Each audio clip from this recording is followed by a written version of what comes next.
seguinte, eu vou mostrar a forma correta e como eu coloquei na minha moto e de como ficou o som. Ok? Você só vai precisar de uma arruela e um martelinho para dar umas pancadinhas para ficar chave aí. Aí, galerinha, beleza? Ó, vou fazer um videozinho rápido aqui para vocês, tá? Sobre essa belezura aqui,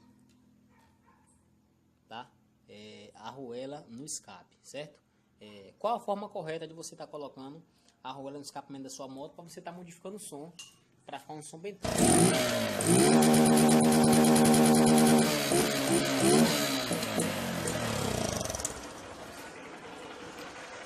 Gostaram?